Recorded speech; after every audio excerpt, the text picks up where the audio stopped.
De volta para falar sobre mais uma goleada sofrida pelo Fortaleza no Campeonato Brasileiro. Havia sofrido 6 do Flamengo, 6 não, 5, né? 5 do Flamengo, 5 do Botafogo, agora 4 do Palmeiras. Obviamente que não estava ali dentro de uma previsão, né? Conquistar pontos em São Paulo. O Palmeiras é muito melhor do que o Fortaleza. E mesmo com o time reserva, goleou.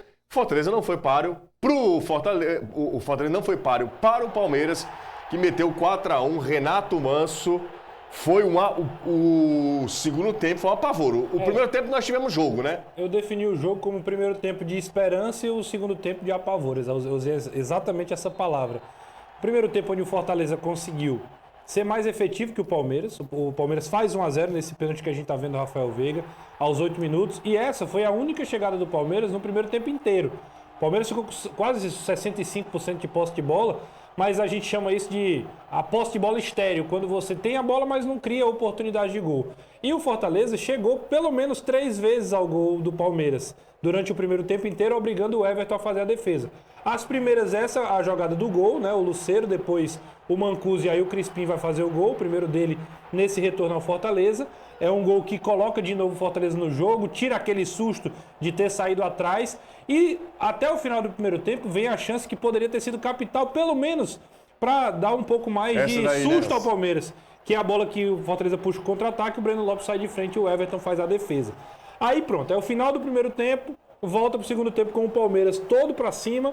Parece a conversa do Abel, ela surte efeito, tem a mudança de lado dos jogadores e o segundo tempo é um amasso. O Palmeiras faz um logo entre os 10 minutos, os primeiros 10 minutos do segundo tempo, e depois vem, como Caio Costa gosta de chamar, cavalaria. Vieram os jogadores principais do time, Vitor Roque, Flaco Lopes, Felipe Anderson, Lucas Evangelista e o Andreas Pereira, que faz os gols. São os titulares, vão jogar contra o River. E um detalhe, né? O Abel levou o Palmeiras para treinar um dia antes no Allianz. Não treinou no CT, treinou no Allianz. Exatamente para dar esse habitar ao time, né? Dar mais esse conhecimento do que é o gramado, de como são os detalhes.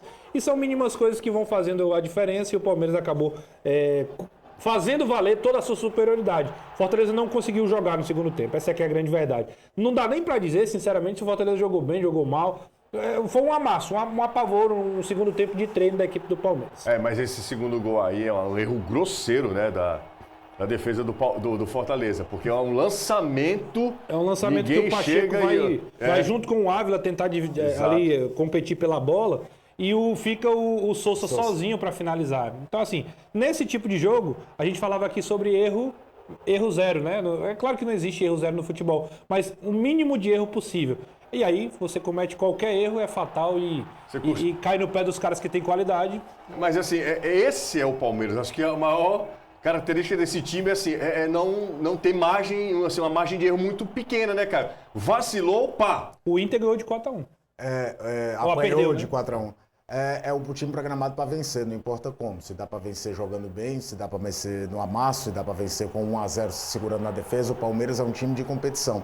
Agora, essa desconcentração do gol do Sousa e dos outros 2 gols, dos 2 gols do Andreas Pereira, que parecia treino de finalização, também a liberdade para finalizar, é rescaldo de um time como o Fortaleza que, para suportar uma pressão avassaladora que veio do intervalo, usou o máximo de concentração que teve ali. Só que tem uma hora, meu amigo, bate, quando você relaxa um pouquinho, vai tomar uma pancada.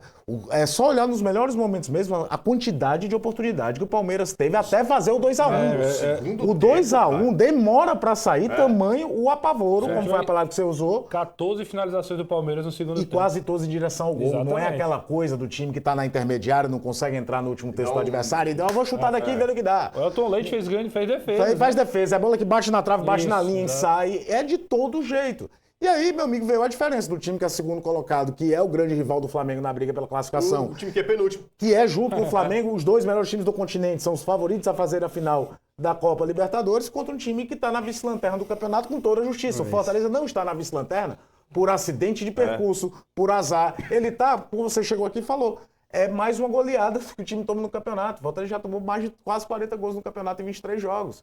Então, o que deu para competir no primeiro tempo, na hora que veio a realidade veio e veio de forma cruel. Isso aí. E o Palermo falou sobre isso, né? Basicamente isso. Falou exatamente sobre isso, uma entrevista muito consciente do técnico argentino, a gente vai ouvir agora. tuvimos la chance. Tivemos a chance de fazer o segundo gol e contra esse tipo de adversário, se você não aproveita essas chances, ele faz valer sua força. Oportunidades, el rival marca essa hierarquia. E foi o que aconteceu no segundo tempo, desde o primeiro minuto. Nós sentimos isso e não conseguimos sustentar a pressão. Salieron a buscar el partido, lo sentimos, como había sucedido en el E primer nesse momento, a nossa intenção era fazer as substituições, mas foi nessa hora que sofremos o segundo gol. No fuimos, quizás en ese momento era mi intención hacer las modificaciones y cuando intenté hacer las modificaciones recibimos el gol. Creio que por ter sofrido 4 gols é uma derrota doída. Porém, nosso objetivo já é na próxima partida, contra o adversário direto, que é o Sport. Nuestro objetivo es ya el próximo partido ante un rival directo como es Recife. E depois, o São Paulo. São 2 partidas que temos dentro de casa. E conquistar esses 6 pontos será importante. Van a ser importante. Bora dar uma olhadinha aqui rapidinho na classificação da Série A do Brasileiro, ó, na tela aqui pra gente acompanhar, depois dos empates do Ceará e derrota do Fortaleza. O Ceará caiu um pouquinho aqui, ó, para 11º, 28 pontos, Flamengo liderando, Cruzeiro, Palmeiras, Mirassol com 42 pontos. Ganhou de novo. De novo, tudo dá certo, viu? Reinaldo fez um gol com o pé direito. Não, uma sobra ali. Uma sobra. Time na temporada. E depois, como é o nome do cara que entrou? O Christian. Christian, entra no lugar do... Enfim, ele entra no decorrer da partida. Na primeira, Caio, ele solta uma paulada, 2-0 pro Como o Mirassol tá em outro campeonato, no começo a gente dizia que o Mirassol ia pra briga pra não cair. O campeonato do Mirassol é de fazer história e pra Libertadores. Foi importante pro Fortaleza e pro Ceará, quer queira ou não, porque deixou o Juventude lá embaixo. Para Libertadores ele já abriu 7 pontos. 7 pontos, exatamente. Só o Sport dessa galera aqui venceu. Porque o Sport vence, mas continua na lanterna. Fortaleza perdeu, Juventude perdeu, Vitória perdeu, Vasco empatou, o Atlético Mineiro perdeu, Santos ganhou. Foi Primeira vitória de Vojvoda à frente do Santos com gol de Guilherme, né? Muito doido. E vencendo o São Paulo, porque ele nunca perdeu do São Paulo também. Nem perdeu pelo Tajeres, nem perdeu pelo Fortaleza. E o Inter perdeu pro Grêmio e perdeu o treinador também. Exatamente.